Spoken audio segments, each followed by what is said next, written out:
الله وبركاته. وعليكم السلام ورحمة الحمد الله وبركاته. لله الحمد لله وكفى وسلام على عباده الذين اصطفى.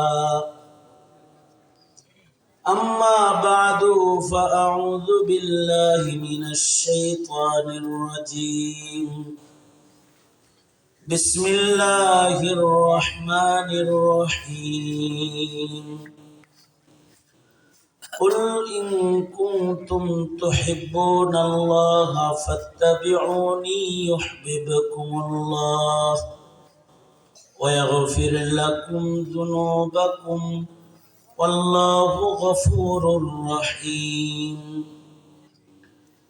وقال النبي صلى الله عليه وسلم من أحب سنتي فقد أحبني ومن أحبني كان معي في الجنة أو كما قال عليه الصلاة والسلام.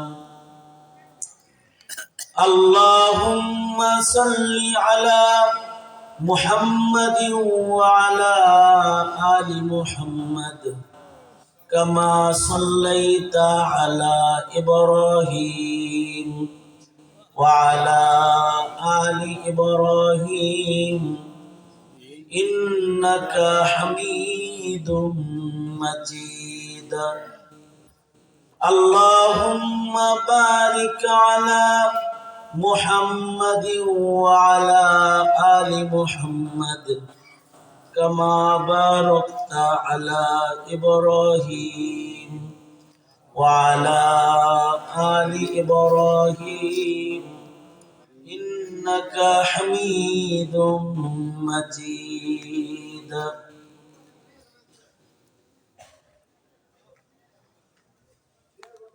মেলেন খালপার হাফিজিয়া কওমি মাদ্রাসার উদ্যোগে আয়োজিত মহতী 18তম ওয়াজ মাহফিলের মোহতারাম সভাপতি, উপস্থিত হযরত বুজুর্গ উলামায়ে কেরাম, সম্মুখপানে সমবেত দিন প্রিয়, ইসলাম প্রিয়, দিনদার ইমানদার মুমিন মুসলমান ভাইরা, আল্লাহর দরবারে শুকর। আল্লাহ তাআলা দ্বীনি নসিহতের মজলিসে, উলামাদের সোহবতে, জান্নাতের বাগানে আমাদেরকে আল্লাহ তাআলা আসার বসার তৌফিক দান করেছেন। কালিমাতুশ শুকর পড়ি, শুকরিয়া আদায় করি, জবান খুলে ভক্তি ভরে সমস্বরে আওয়াজ করে মুহাব্বতে সকলে বলুন আলহামদুলিল্লাহ। আলহামদুলিল্লাহ।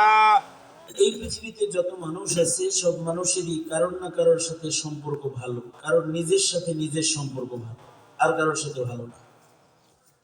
কেউ নিজের উপরে খুশি, কারোর সম্পর্ক তার পরিবারের সাথে ভালো, তার পরিবার তার উপরে খুশি। জিন্দেগি শেষ করছে পরিবারের জন্য, নিজে লাশ হয়ে কবরে চলে গেছে, ভোগও করতে পারে নাই, আখিরাত কামাই করতে পারে নাই। এই পৃথিবীতে কিছু মানুষ আছে, এদের উপরে তার উপরের নেতা খুশি।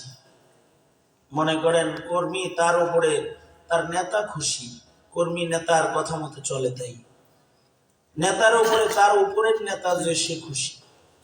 এতে আল্লাহ নারাজ থাকুক আর নবী নারাজ থাকুক, এটা ওই নেতার দেখার টাইম নেই। এই পৃথিবীতে কিছু মানুষ আছে যারা তার বসকে খুশি করে, যেমন সরকারি অফিসাররা উপরের নির্দেশে কাজ করে, সেটা যদি শরীয়ত বিরোধী হয় তারপরেও সেটা করে। কেন? না করলে তার বস নারাজ হবে, উপরে যে আছে সে নারাজ হবে।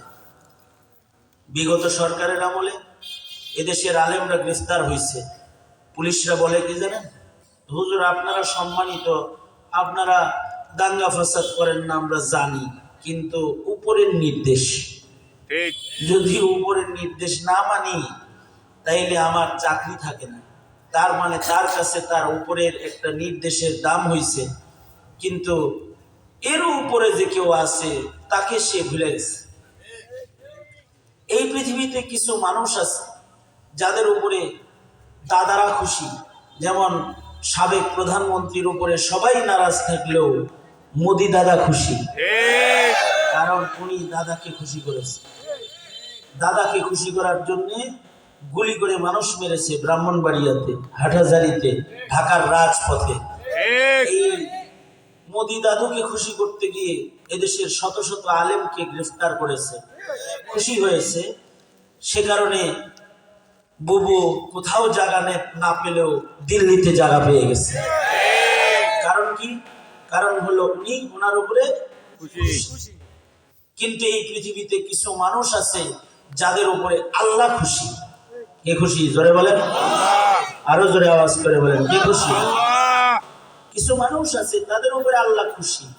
যাদের উপরে আল্লাহ খুশি তাদেরকে আল্লাহ তাআলা মৃত্যুর সাথে সাথে সর্বনিম্ন যাকে পুরস্কৃত করবেন তাকেও আল্লাহ তাআলা এমন পৃথিবীর রাজত্ব দান করবেন। জোরে বলেন সুবহানাল্লাহ। আল্লাহ পাককে খুশি করা যেটা, এইটা হলো মানুষ হিসেবে একটা মানুষের সবচেয়ে গুরুত্বপূর্ণ দায়িত্ব। একটা মানুষের ফিকির থাকবে কি, একটা মানুষের ধান্দা থাকবে কি তার হায়াতে, তার ফিকির, তার ধান্দা, তার মেহনত থাকবে হলো তার রবরে খুশি করা। কারে খুশি করা? জোরে বলেন, আল্লাহকে খুশি করা। কারণ আল্লাহরে যে খুশি করলো তার জান্নাত বনে গেল, সে মৃত্যুর সাথে সাথে আল্লাহর জান্নাতের মেহমান হয়ে যাবে। মরবে একদিক দিয়া, জান্নাতে যাবে সাথে সাথে। আল্লাহকে যে খুশি করলো তাকে আল্লাহ তাআলা তার নেকি যদি কমও থাকে আল্লাহ তাকে জান্নাত দেওয়ার জন্য বাহানা পয়দা করবেন। আল্লাহু আকবার বলেন, আওয়াজ করে বলেন আল্লাহু আকবার বলেন। আল্লাহু আকবার। কিছু মানুষ আছে তাকে বাহানা পয়দা করেও তাকে পুরস্কৃত করা হয়, বাহানা পয়দা করে তাকে চাকরি দেওয়া হয়। যেই কোটা আন্দোলন একটা বাহানার উপরে এই আন্দোলনের সূত্রপাত, সেটা হলো মুক্তিযোদ্ধা কোটা। মুক্তিযোদ্ধা তাহলে কোটা, তাহলে চাকরি পাওয়ার একটা কি বাহানা। ধরে বলেন, বাহানা। আওয়াজ করে বলেন, বাহানা। এটা একটা চাকরি পাওয়ার বাহানা হয়েছে না? হইছে। এইরকম কিছু মানুষকে আল্লাহ তাআলা বাহানা করে করে জান্নাতটা দিয়ে দিবে, তোকে বাহানা করে জান্নাত দিয়ে দিবে আল্লাহ তাআলা। কোরআনে কারিমে আল্লাহ তাআলা এই সকল বাহানা বানাইবার জন্য মানুষকে আদেশ করেছেন। আল্লাহ বলেন অবতাগু ইলাইহিল ওয়াসিলা, আমার কাছে হিসাব দিয়ে তো আমার জান্নাত নিতে পারবে না, তো বাহানা বানাও যেন আমি তোমাকে কোনো উপায়ে জান্নাত দিয়ে দিতে পারি। তার ভেতরে যদি আজকের এই মাঝরাত্রির বৈঠক, এখন বাজে প্রায় কি 12:15 বেজে গেছে, 12:30 প্লাস, 11:30 প্লাস। এই যে এত পর্যন্ত এখানে বসে রইলেন একটা মাদ্রাসার মহাব্বতে, কোরআনে কারীমের মহাব্বতে, ওলামায়ে দ্বীনদের মহাব্বতে, এটা কেউ যদি আল্লাহ তাআলা বাহানা হিসেবে হাসরে দাঁড় করান তাহলে হতে পারে আল্লাহ তাআলা এটাকে উসিলা বানায় আল্লাহ বলবেন যাও তোমাকে জান্নাত দিয়ে দিলাম। সুবহানাল্লাহ। কারণ আল্লাহর রাসূল বলেন আলা রাসূলুল্লাহি সাল্লাল্লাহু আলাইহি ওয়াসাল্লাম, قال رسول الله صلى الله عليه وسلم المرء مع من أحب। আল্লাহর রাসূল বলেন যে যাকে মুহাব্বত করবে হাসরে তার সাথে সে দাঁড়াবে, যার সাথে যার মুহাব্বত হবে এই মুহাব্বতটাও ময়দানে মাহশারে আল্লাহর আদালতে সম্মানের আসন পাওয়ার জন্য বাহানা হয়ে যাবে। এ কারণে নেককার যারা, আল্লাহওয়ালা যারা, তাদের সাথে প্রেম, তাদের সাথে মুহাব্বত, এটা নাজাতের একটা পথ বর্ণনা করেছেন আল্লাহর নবী। আল্লাহর নবী বলেন আও মুহিব্বান, তোমরা কোরআন প্রেমিক যারা তাদেরকে মুহাব্বত করো, কারণ তাদের মুহাব্বতটাও তাদের সাথে জান্নাতে যাওয়ার জন্য বাহানা হবে। সুবহানাল্লাহ বলেন। আপনারা দোয়া করেন এই আজকে শীতের রজনীতে আপনারা যারা এ পর্যন্ত বসে রয়েছেন আপনাদেরকে আল্লাহ তাআলা এই কুরবানি দেওয়াটা, আমাদেরকে শরীক হওয়াটা ময়দানে মাহশারে আল্লাহ যেন জান্নাত পাওয়ার জন্য বাহানা হিসেবে যেন কবুল করে নেয়। বলেন আমিন।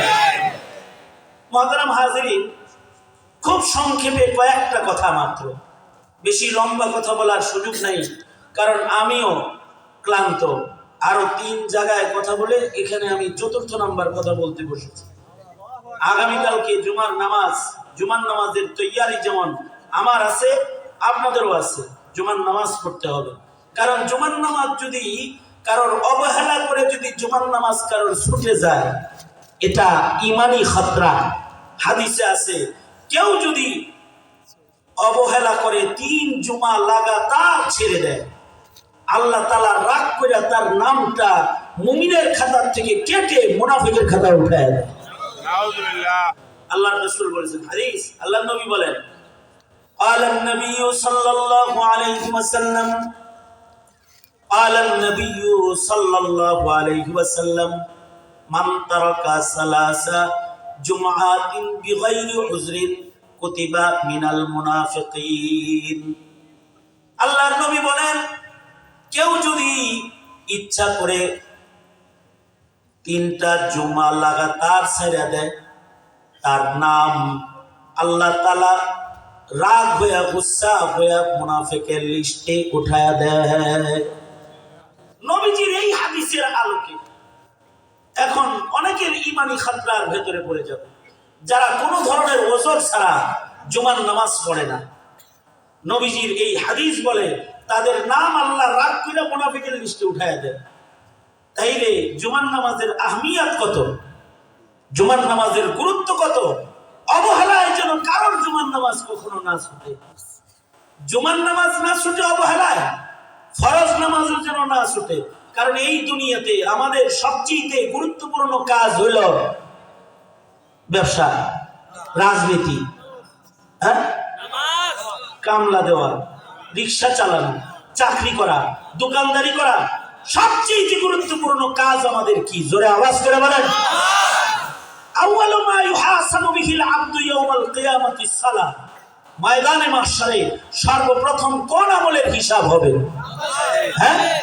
কোন আমলের হিসাব হবে? নামাজের হিসাব হবে সবার। আশ্চর্য বিষয় হলো, এই 1 নাম্বার হিসাবে যারা ধরা খাবে, বাকিগুলোও তাদের কঠিন হবে। আর প্রথম প্রশ্নের উত্তর যদি ভালো হয়, বাকি প্রশ্নগুলা সহজ হয়। নামাজের হিসাব যাদের ভালো হবে, তাদের বাকি প্রশ্নগুলা আসান হবে। তাহলে নামাজের গুরুত্ব তো সবচেয়ে বেশি।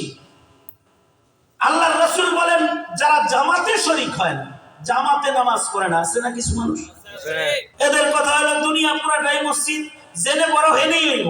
হ্যাঁ, হইবই তো। নৌকায় পড়লেও নামাজ হইব, মসজিদে গেলেও নামাজ হইব, ঘরে পড়লেও নামাজ হইব, কিন্তু জামাতে নামাজ না পড়লে আল্লাহর রাসূল বলেন কি, ইচ্ছা করে যারা জামাতে শামিল হয় না, আমার মনটা চায় আমার ইমামতির মুসাল্লায় আমি কাউকে দাঁড় করায় দিই, আর আমি যারা জামাতে আসে না তাদের ঘর বাড়ি আগুন দিয়ে যেন জ্বালায় দিই। নবী বলে, আমার এটা মন চায়। সহিহ হাদিস।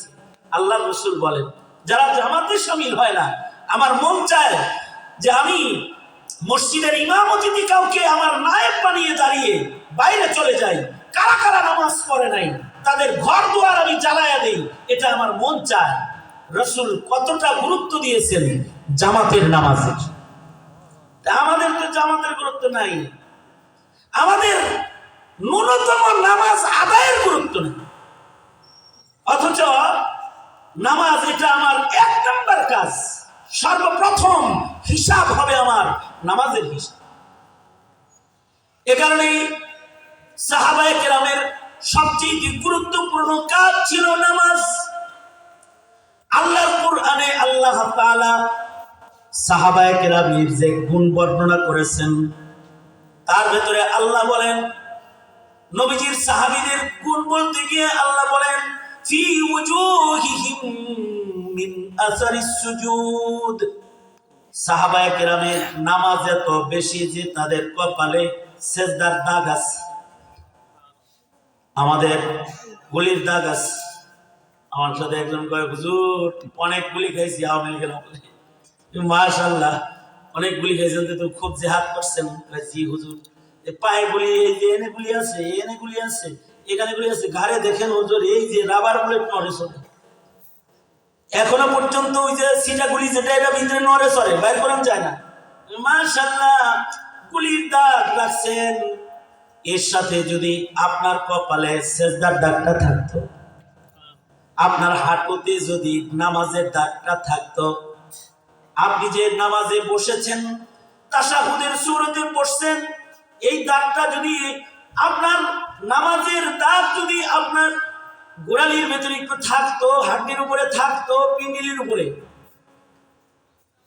টাকনোর উপরে যদি দাগ থাকতো, তাহলে তো ফি উজুহিহিম মিন আসারিস সুজুদ, সাহাবীদের গুণের সাথে একটা গুণ ইমানদার হিসেবে আপনার আমার মিলত। তাহলে আপনার আমার এই দাগগুলো আসল দাগ না, তবে ফি উজুহিহিম মিন আসারিস সুজুদ, চেহারায় যদি কারোর নামাজের দাগ পাওয়া যায়, আল্লাহ তাআলা তাদের জন্য হিসাবে নরমি করবে। এরা আমার সেজদা দেনেওয়ালা বান্দা, নামাজ পড়নেওয়ালা বান্দা। আশ্চর্য বিষয় হলো যারা নামাজ পড়ে না, যে মুসলমানের নামাজ পড়ার আদত নাই, আশ্চর্য বিষয় এটা, তাকে আল্লাহর রাসূল হাউজে কাউসার দেবেন না। নাউজুবিল্লাহ, আওয়াজ করে বলেন নাউজুবিল্লাহ, হাউজে কাউসার দিবেন না। আল্লাহর রাসূল তাকে শাফাআত আগে করবেন না, কারণ নবী তাকে চিনবেনই না। কাকে চিনবেন নবী? হযরত আয়েশা সিদ্দিকা বলে, আল্লাহর রাসূল আপনি লাখো নবীর উম্মতের ভেতরে নিজের উম্মত চিনবেন কেমনে? আল্লাহর রাসূল বলেন, আমার উম্মতেরা ওযু করেছে, নামাজ পড়েছে, ওযুর অঙ্গগুলো চমকাইতে থাকবে। আল্লাহু আকবার বলে, আমি ওযুর অঙ্গের চমক দেখে চাঁদি সাদা ঘোড়া যেমন মালিক বাইর করে, আমি আমার উম্মতের নামাজের ওযুর অঙ্গের চিহ্ন দেখে বের করে ফেলি। এগুলো সব আমার উম্মত, এদেরকে হাউজে কাউসার নবীজি আগে দিলেন। তার মানে তাইলে ইবাদত করতে হবে। কি করতে হবে? ইবাদতের আসর যেন দেহে থাকে। আরেকটা বিষয়, ইবাদত যে আপনি করেছেন এটার সাক্ষী যেন নেককাররা দেয়, এমন ইবাদত করতে হবে। যেমন আজকের ইবাদত, এখানে আসছি সবাই কোরআনের কথা শুনতেছি, একসাথে মসজিদে যাই, একসাথে আমরা জিক্র আজকারে বসে যাই, এদের ভেতর থেকে যারা জান্নাতে চলে যাবে ইবাদত করে, ময়দানে মাহশারে আল্লাহ তাআলার কাছে জান্নাতি বান্দারা যে জিজ্ঞাসা করবে, এই জিজ্ঞাসা আল্লাহ নিজেই দিলের ভেতরে ঢাইলা দিবেন। ওই যে বাহানা লাগবে নাজাতের জন্য, জান্নাতীরা আল্লাহকে বলবে, আয় আল্লাহ, একসাথে বসে বয়ান শুনেছি, আমাদের মহল্লার ওই লোকটা কই, আমার ভাই আব্দুস সামাদ, আব্দুস সাত্তার, একসাথে নামাজ পড়েছি, তারা কই? জিজ্ঞাসা করবে। আল্লাহ তাআলাকে বলবে, আল্লাহ, এরা আমার মসজিদের সাথী, এরা আমার তাবলীগের সাথী, এরা আমার মাহফিলের সাথী, এরা আমার ঈমানি আন্দোলনের সাথী, এরা আমার ইবাদতের সাথী, এরা আমার নেক কাজের বন্ধু, তারা কোথায়? আল্লাহ তাআলা বলবেন, ওরা তো দোজখে আছে, ওদের নেকি কম। ঠিক আছে, তোরা জান্নাতীরা যেহেতু দোজখের আমার ওই বান্দাটার ইবাদতের সাক্ষ্য প্রদান করলি, তোদের সাক্ষীটা আমি কবুল করলাম, তোদের এই সাক্ষী কবুল করে আমি তোদের কারণে ওদেরকেও জান্নাত দান করলাম। তার মানে হলো একসাথে বসে ওয়াজ নসিহত শুনলে লাভ না লস, জামাতে যায় নামাজ পড়লে লাভ না লস? লাভ, কারণ আরেকজন আপনার নামাজের সাক্ষী প্রদান করবে। একা একা নামাজ পড়লেও অনেক সময় সাক্ষী প্রদান করে। শেখ হাসিনার নামাজের সাক্ষী আছে। হ্যাঁ, এই বিগত 16 বছর আমরা কোনো মাহফিলে গেলে আওয়ামী লীগের নেতারা মাইক পাইলেই সাক্ষী বানাইতো সবাই। আমাদের নেত্রী 80 রাকাত নফল নামাজ পড়ে, 70 রাকাত। এগুলো কইছে, আপনারা শুনছেন? আমি শুনছি, আপনারা শুনেন নাই? আমাদের নেত্রী তাহাজ্জুদ পড়ে, এটা বলছে, শুনেন নাই আপনারা? শুনেন নাই? আমাদের নেত্রী প্রতি উপজেলায় একটা করে আল্লাহর ঘর করছে, মডেল মসজিদ। শুনেন নাই এগুলো বলতে? তার মানে সাক্ষী বানাইছে, তাই না? কথা কয় না। বটে সাক্ষী বানাইছে না এগুলো? বলেছে আমাদের নেত্রী ইস্তেমার জায়গা দিছে, বলে নাই? বলছে আমাদের নেতারা আওয়ামী লীগ ফাউন্ডেশন করে দিছে, বলে নাই এগুলো? বলে কি করছে? সাক্ষী বানাইছে করেন কে বলেন না কেন? কি করছে? সাক্ষী সাক্ষী বানাইছে না? সাক্ষী বানাইছে। আমরা যেন বলি আল্লাহ হের লগে তো আপনার লগে খুব সম্পর্ক, এটা যেন আমরা বলি। কিন্তু ভেতরে যদি ভালো না থাকে তাহলে আল্লাহ দেখায় দেয় আমার সাথে সম্পর্ক না, আল্লাহর সাথে সম্পর্ক না, দিল্লির সাথে সম্পর্ক, দিল্লির সাথে সম্পর্ক দেখায় দেয় আল্লাহ তাআলা। এই 5 আগস্টের আন্দোলনে পৃথিবীর কোথাও জায়গা না পেলেও মুশরিক আর মুসলমানদের হত্যাকারী কসাই মোদির কাছে জায়গা পেয়ে গেছে। ঠিক তার মনে সম্পর্ক আল্লাহর সাথে না থাকলেও দিল্লির সাথে আছে। ঠিক আমি 1 বছর জেলে থেকেছি। আমার বিরুদ্ধে মামলা হলো ককটেল মারার মামলা। বাইতুল মুকাররমের উত্তর গেটে নাকি আমি ককটেল মারছি। আমি আপনাদেরকে সাক্ষী রেখে খোদার কসম করে বলতে পারি আমি এখনো ককটেল সচক্ষে দেখি নাই।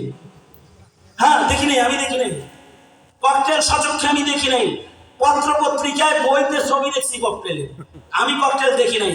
আমার নামে ককটেল মারা মামলা আছে, আমার নামে গাড়ি পোড়ানোর মামলা আছে।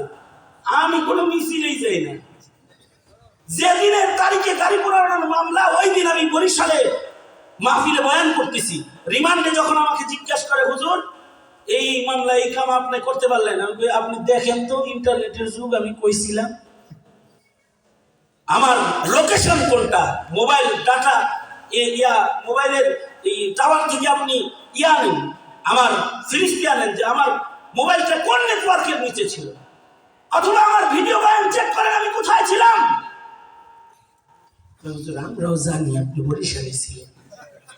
তাহলে আবার এগুলো যে নির্দেশ হুজুর, উপরের নির্দেশ, উপরের নির্দেশে যদি জুলুম করে কেউ তাকে আল্লাহ ছেড়ে দেন না, আল্লাহ তাআলাও ছেড়ে দেন না তাকে, জুলুম করলে আল্লাহ ছাড়েন না। ঠিক গণভবনের ইট কিচ্ছু নাই, চতুর্দিকে ইট লয়ে গেছে ছাত্ররা। শোনেন, ইবাদতের গুণ অনেকের আছে, আত্মিক কিছু গুণ আছে। এটা আমার আলোচনার শেষ কথা। আজকের প্রধান অতিথি আমার মনে হয় ভাইজান বসে আছেন, আমি লম্বা কথা বলবো না, আর অনেক রাত হয়ে গেছে, লম্বা কথা বলার সময়ও নেই। সেটা হলো এই যে ইবাদতের গুণ অনেকের আছে, কিন্তু আত্মিক হালত যদি কারোর খারাপ হয়, কারোর ভেতরে যদি নেফাকত হয়, ওই ইবাদত দিয়ে কিন্তু আল্লাহ পাওয়া যায় না। এই কারণে নবীজির দাড়ি আর টুপির সুন্নতের চাইতে অনেক বেশি গুরুত্বপূর্ণ সুন্নত নবীজির চারিত্রিক সুন্নত। ঠিক আসতে কণ্ঠে জোরে কণ্ঠে। দাড়ি টুপি তো মুনাফিকের কাছেও ছিল, যারা মসজিদে নববীতে নামাজ পড়েছে, কিন্তু তাদের মধ্যে নবীর আত্মিক সুন্নত ছিল না। নবীর আত্মিক সুন্নত যদি কারোর ভেতরে না থাকে তখন তার মূল্য প্রতিষ্ঠা হয় না। এ কারণে হিংস্রতা না, মানুষ হত্যার রাজনীতি না, রক্তপাতের রাজনীতি না। মনে রাখবে, পৃথিবীর কেউ দেখে না, একজন দেখে যে ইলিয়াস আলীকে কে গুম করছে। শাপলার রক্ত রাতের অন্ধকারে গরম পানি দিয়ে কারা ধুইছে কেউ জানে না। সব সিসি ক্যামেরা কাটা থাকলেও একজনের সিসি ক্যামেরা চালু ছিল, তিনি কে আওয়াজ করে বলবেন, তিনি সব ফাঁস করবেন। বিচার একদিন সবার হবে, সেদিনের আদালতের কথা চিন্তা করা উচিত, চিন্তা করে তওবা করা উচিত। আমাদের আওয়ামী লীগের ভাই যারা আছেন তাদেরকে আমরা একটা আবেদন জানাই, সেটা হলো এই, তওবা করে আল্লাহ, তওবা করেন, তওবা করেন, তওবা করেন আল্লাহর কাছে। আল্লাহর কাছে তওবা করলে আল্লাহর পক্ষ থেকে আলান আছে, গুনাহ যত বড়ই হোক আল্লাহর ক্ষমাটা অনেক বড়। আল্লাহু আকবার। আল্লাহ তাআলা 100 খুনের আসামিকেও মাফ করেছে। কিন্তু তওবা না করে ইসকন সেজে আমার দেশের মুসলমানের রক্ত নেবেন, হিসাব করে গন্ডায় বুঝানো হবে। সুতরাং চারিত্রিক গুণাবলী দরকার, সার্বিকভাবে ইবাদত ও চরিত্র প্রতিষ্ঠা পাবে? জোরে আওয়াজ করে বলেন, কার কাছে? আল্লাহর কাছে। সুতরাং নামাজ ছাড়া যাবে না কারোর উপরে জুলুম করা যাবে না রক্তপাত আর হত্যার রাজনীতি করা যাবে না সন্ত্রাস আর চাঁদাবাজের রাজনীতি করা যাবে না হিজাব খান উধাও আর আঙ্গুল ফুলে কলা গাছ রাজনীতি করে দেশের জনগণের সংকট পয়দা করার রাজনীতি করা যাবে যাবে না। আল্লাহর সন্তুষ্টির কাজ করতে হবে। কদমে কদমে শ্বাসে শ্বাসে বান্দার ধান্দা একটাই থাকবে, রেজায়ে মাওলা। কারণ আল্লাহ যদি খুশি হয়ে যায় তাহলে ইন্ডিয়ারও বেল নাই, আমেরিকারও বেল নাই। আল্লাহ খুশি হয়ে গেলে, কারণ আল্লাহ যার সাথে আছে সে একাই সকল অপশক্তির জন্য যথেষ্ট, একাই যথেষ্ট। 313 জন ছিল বদরে, বিজয়ের ডঙ্কা আল্লাহ বাজাইছে। এই মুশরিকদের চতুর্দিকের ভিড় ভারতকে দেখে এদেশের স্বাধীন সার্বভৌম দেশের স্বাধীনতাকে রক্ষার ভয় ভীতি দিলের ভেতরে রাখার কোনো অবকাশ নাই। মুশরিকদের তো বাঁচার ধান্দা, আর মুসলমানের হলো মরার ধান্দা, মরার ধান্দা। মুসলমানরা স্বাধীনতা রক্ষায় জীবন দিবে, কিন্তু কারোর কাছে দেশ মার্গের রাজনীতি তারা করবে না। দেশ মার্গের রাজনীতি না, দেশ রক্ষার রাজনীতি। জিন্দেগির প্রতিটি পড়তে পড়তে আল্লাহ পাকের সন্তুষ্টি তালাশের মাধ্যমে আল্লাহ আমাদের সবাইকে আল্লাহর গোলাম হওয়ার তৌফিক দান করুন, আমিন বলেন করে। নামাজ পড়বেন তো ইনশাআল্লাহ। ছোট্ট একটা আমল দিই, সেটা হলো প্রতিদিন বেশি না 10 মিনিট জিকির করবেন। কয় মিনিট দিচ্ছি? 10 মিনিট। বাকি রয়েছে তো আরো অনেক, তাই না? 24 ঘন্টার থেকে মাত্র কয় মিনিট চাইছি? 10 মিনিট। 10 মিনিট জিকির। কি জিকির করবেন? তাও সহজ সহজ জিকির। হাকিমুল উম্মত থানভী বলেন 100 বার সুবহানাল্লাহ, 100 বার আলহামদুলিল্লাহ, 100 বার লা ইলাহা, 100 বার আল্লাহু আকবার, 100 বার ইস্তিগফার, আস্তাগফিরুল্লাহ বলেন। জোরে আওয়াজ করে বলেন, আরো জোরে করে বলেন আস্তাগফিরুল্লাহ। আর 100 বার যে কোনো দরুদ শরীফ সাল্লাল্লাহু আলাইহি ওয়াসাল্লাম, ছোট্ট একটা দরুদ পড়তে পারবেন না? 10-12 মিনিট সময় লাগবে এই ওজিফাটা পালন করতে। যদি কেউ ওজিফাটা পালন করেন তাহলে তার জন্য ইবাদত করা সহজ করে দিবেন আল্লাহ নিজে। মাশাআল্লাহ।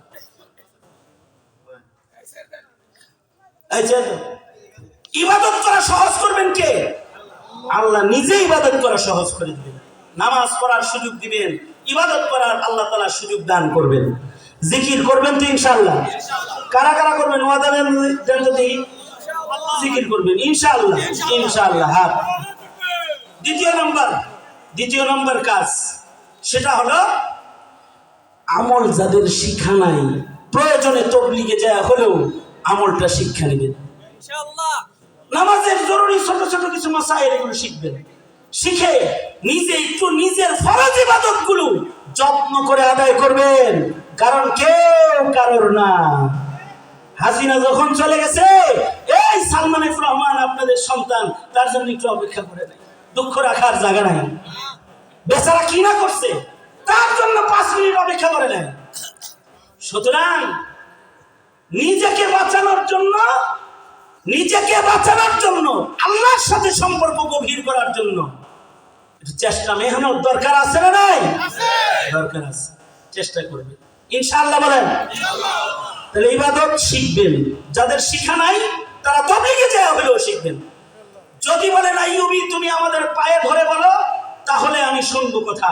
শেষ কথাটা হলো নিজের একটি সন্তানকেও দিন শিক্ষা দেয়া পৃথিবীকে ডক্টর, ইঞ্জিনিয়ার, আধুনিক শিক্ষার বেড়াজালে ছেড়ে দিবেন না। যদি বুঝে থাকেন তো বুঝলেন, না বুঝলে কিছু করার নেই। আমার দরকার নবীর পয়গাম পৌঁছায় দাও, আমি পৌঁছায় দিলাম। কারণ হলো বর্তমান সমাজে নাস্তিকতার খুব বেশি জোয়ার, কাদিয়ানিয়তের জোয়ার, মুসলমানের দেশে যে অপশক্তির জোয়ারগুলো হয়েছে, এর একমাত্র কারণ হলো দিন শিক্ষার অভাব। কথা বলেন না কেন?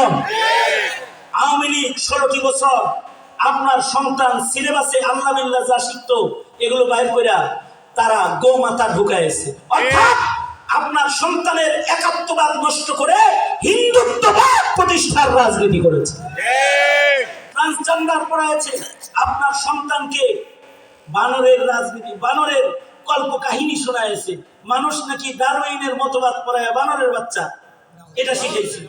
আল্লাহ শিখায় না, বরঞ্চ যারা আল্লাহ শিখাবে তাদেরকে বছরের পর বছর জেলখানায় তালাবদ্ধ করে রেখেছে, তারা যেন সঠিক মেসেজটা আপনার কাছে পৌঁছায় দিতে না পারে। এই রাজনীতি করেছে। আজকে আমাকে এনেছেন অথবা প্রধান অতিথিকে এনেছেন, আনতে পারতেন 5 আগস্টের আগে। থানায় মর্গেজ দেওয়া ছিল, লিস্ট আছে থানায়, চোরের লিস্ট নাই, কিন্তু মৌলবীর লিস্ট আছে, অমুক আসতে পারবে না। আমার নিজের থানায় সিঙ্গারে আমি যেতে পারি নাই। সিঙ্গারে আমার বাড়ি, আমি সিঙ্গারে বয়ান করতে পারি না। কেন? আমার নামে নাকি সিঙ্গার থানায়ও লিস্ট আছে। এ কারণে সিঙ্গার থানায়ও এই 5 আগস্টের আগে আমাকে দিয়ে বয়ান করানো কঠিন ছিল। চোরের লিস্ট নাই, মৌলবীর লিস্টে আছে। লিস্টি করেছিল না মৌলবীর, এবার নিজের পাপের লিস্টি করতে থাকো বসে বসে। চলে আসবো, আয়া করো। এদেশের ছেলেরা যেমন গণভবন ঘেরাও করেছে, এয়ারপোর্ট ঘেরাও করে, সেখান থেকেই তোমাকে উচিত শিক্ষা দিয়ে দিবে। এই দেশ মুসলমানের দেশ, ইমানদারি আগে, ঠিক কিনা জোরে বলেন? সন্তানের ইমানদারি আগে, দিন ধর্ম আগে। দিন ইমান লুটায় আমরা কারোর রাজনীতি করি না, দিন ইমান আগে। এখন সংবিধান পরিবর্তনের সময় এসেছে, আবার এই সংবিধানে রাষ্ট্র ধর্মে ইসলামের মূল্যায়ন প্রতিষ্ঠা করতে হবে। যারা তাদের রাজনীতিতে তাদের রাজনৈতিক ওয়াদা আসবে ইসলামের মূল্যায়ন, তারা এদেশের সরকার হবে। যারা ইসলাম মিটায় দেয় তারা এদেশের সরকার না। যাদের রাজনীতির ইশতেহার হবে কাদিয়ানীকে মুসলিম ঘোষণা করব, যাদের রাজনীতির ইশতেহার হবে আমরা নাস্তিক মুরতাদকে ফাঁসি দেব, যাদের রাজনীতির ইশতেহার হবে 17 কোটি মুসলমানের দেশে মুসলমানের ঈমান ইসলামের প্রাধান্য দেব, তারা দেশ চালাবে। নাস্তিকের গোলামরা চালাতে পারে না, নাস্তিকের গোলাম চালাতে পারে না। সুতরাং সময় মতো সিদ্ধান্ত যদি না নেন আর একা একা যদি চলতে চান, মুসিবত আছে। সম্মিলিত কায়দায় দেশ গড়ার সময় এখন। আওয়ামী লীগ আর কোন দল কে কি এগুলো বুঝি টুঝি না, সব ইসলাম। আওয়ামী লীগ যারা করতো তারা আপাতত কেউ বিএনপি সনম বদলাইছে, কেউ জামাত ইসলাম সনম বদলাইছে, কেউ তবলিগে চলে গেছে, সালে আছে, বিদেশে আছে, আর কেউ ওনারা ট্রান্সজেন্ডার নীতিমালায় আপাতত ঘরের ভেতরে মহিলাদের মতো পর্দার আসনে বসে আছে। এইভাবে যারা আছেন তো ভালো, কিন্তু কেউ যদি সনম বদলাইয়া বাংলাদেশের মাটিতে কেউ যদি ইসকন হইতে যান, তাইলে কিন্তু এ জাতি ক্ষমা করবে না। কিন্তু ইসলামী এজেন্ডাকে বাস্তবায়ন করে রাজনীতি করেন, এটা মুসলমানের দেশ। সুতরাং আসুন সবাই মিলে নিজের দেশ করি, নিজের সন্তানের ঈমান রক্ষা করি, তার মধ্যে ইনশাআল্লাহ। আশা করব প্রধান অতিথি আজকে এখানে এসেছেন, উনিও মজলুম, উনি আজকে এসেছেন, উনিও আপনাদেরকে নিয়ে এই অত্র অঞ্চলে ধর্মীয় মক্তবগুলো জিন্দা করে মুসলমানের ঈমান ইসলামের নিশ্চয়তার পথে আপনাদেরকে পরামর্শ দিবেন ইনশাআল্লাহ। আল্লাহ তাআলা আমাদের সবাইকে কবুল মঞ্জুর করেন, আমাদেরকে আল্লাহ তাআলা কবুল করেন। আমার অত্যন্ত শ্রদ্ধাভাজন করিম ইবনে করিম, পীরের ছেলে পীর, হ্যাঁ হ্যাঁ,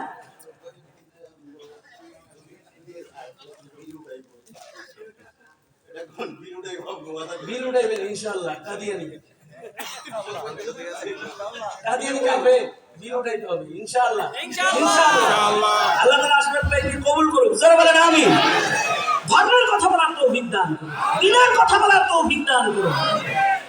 দ্বীনের কথা বলে যদি দলের মূল্যায়ন কিছু কইমাও যায় অসুবিধা নাই। মূল্যায়ন কে করবে? আল্লাহ। আস্তে কইলেন কেন? জোরে আওয়াজ করে বলেন, মূল্যায়ন করবে কে? মূল্যায়ন করবেন আল্লাহ তাআলা। জাতি, এদেশের মানুষ, এদেশের নেতাদের কাছে রাস্তাঘাট, ব্রিজ, বিদ্যুৎ, কালভার্ট এগুলোর চাইতে অনেক বেশি কামনা করে তাদের প্রজন্মের ইমানদারি রক্ষার চেতনা। এটাকে তারা কামনা করে। তো আল্লাহ তাআলা কবুল করুক, প্রধান অতিথিকেও কবুল করুক, ভাইজান এখানে এসেছেন ওনাকেও কবুল করুক। আপনার অনুমতি ছাড়া আপনার এলাকায় ঢুকছি, মাপ চাই, ওনার অনুমতি নিয়ে ঢোকার দরকার ছিল। উনি তো এই এলাকার পীর, এই এলাকার পীরের অনুমতি ছাড়া ঢুকে পড়ছি। আমি অবশ্য গাঙ্গের ওই পার, সিংহের গেলে আমার অনুমতি লাগবে। আলহামদুলিল্লাহ, আল্লাহ তাআলা কবুল মঞ্জুর করেন, আমাদের সবাইকে কবুল করেন। যুবকেরা নামাজ পড়বা ইনশাআল্লাহ বলো, ইনশাআল্লাহ। জোরে আওয়াজ করে ওয়াদা করো ইনশাআল্লাহ বলো, সবার আগে নামাজ ইনশাআল্লাহ। নামাজ যেন কাজা না হয়, আর ন্যায় নীতির পথে চলতে হবে। একটা কথা খেয়াল রাখতে হবে, যেই জুলুম করে আওয়ামী লীগ আজ ধিকৃত, সেই জুলুমের পথে যেন তোমার আমার নকল হরকত না হয়। কি ঠিক না ঠিক? ওই দিকে যেন না হয়, তোমার আমার হরকত হবে দ্বীনের, নড়াচড়া হবে দ্বীনের পথে। চাঁদাবাদ, সন্ত্রাস, নৈরাজ্য, বৈষম্য না বলুন, ইসলামকে হ্যাঁ বলুন, দ্বীনদারিকে হ্যাঁ বলুন। বিজয় আসবে, দিবেন কে? জোরে আওয়াজ করে বলেন, আল্লাহ দিবেন। আল্লাহ সবাইকে কবুল মঞ্জুর করেন, আমিন। এখন আশফাক ভাই অনেক এত সময় বসে রইলেন, অনেক কিছু আপনাদেরকে সালাম দিবেন, দোয়া নেবেন। তারপরেই আজকে মুরব্বী আমাদের পীরে কামেল, মুর্শিদে মুকাম্মিল, সোনা হাজরার গদিনীশীল, দায়িত্বশীল মুসলেহ শাইখে কামেল, বহু বুজুর্গের খলিফা হযরত মাওলানা মুফতি মিজানুর রহমান কাসেমি দামাত বরকাতুহুম, তিনি আপনাদেরকে নিয়ে আখিরি মুনাজাত করবেন, দোয়া করবেন। দোয়া করে একসাথে ইনশাআল্লাহ এখান থেকে যাব ইনশাআল্লাহ। আল্লাহ কবুল মঞ্জুর।